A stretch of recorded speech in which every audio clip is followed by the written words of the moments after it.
Shikon që është detyruese që në këtë prag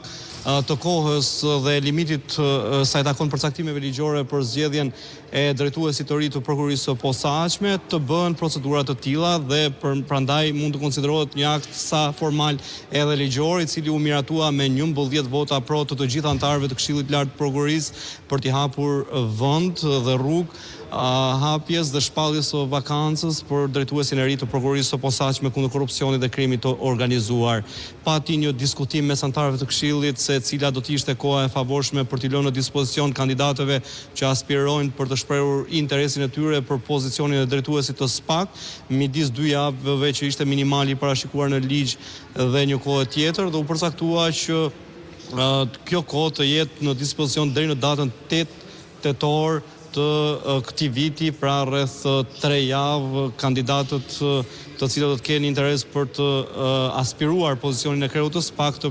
të paraqesin platformat e tyre pranë Këshillit të Lartë të Prokurorisë dhe të regjistrohet emri i tyre si kandidat të mundshëm për të marrë vendin e drejtuesit të SPAK. Nga 20 prokurorë që ka SPAK, 2 janë të përjashtuar pasi përjashton kushtetuta të përfshirë në garë. Altin Dumanit i refuzohet me ligj një rikandidim për herë të dytë për funksionin e drejtuesit të SPAK dhe Arben Krajes, që ka qenë gjithashtu drejtuesi SPAK në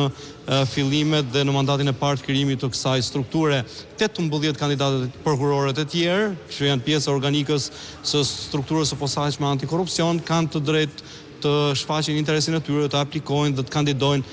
për vakancën e shpallur tashmë zyrtarisht. 3 javë kohë në dispozicion të këtyre kandidatëve, do të shohim se cili do të jetë numri i personave të interesuar për të marrë një pozicion të tillë, pavarësisht emrave që kanë qarkulluar ditët e fundit. Asnjë nuk mund të themi se është i zyrtarizuar, pasi nëse do flasim për zyrtarizim do thotë që ai nis nga dita e sotme kur është hapur edhe mundësia e aplikimit dhe shpalljes zyrtare të interesit për të marrë pozicionin e kreut të SPAK. Pas aplikimeve që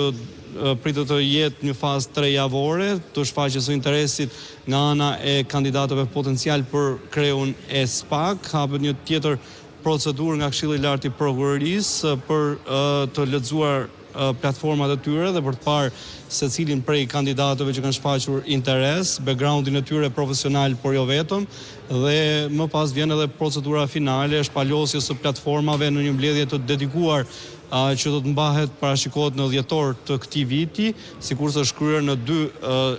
radhët e tjera kur u zgjodh Arben Kraja dhe Altin Dumani, mbledhjen e të cilën pritet të mësohet edhe emri i drejtuesit të ri të prokurorisë së posaçme,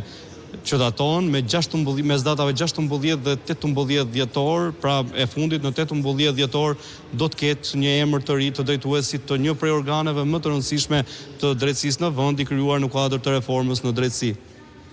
E qartë, Fadion, falenderoj. Faleminderit juve.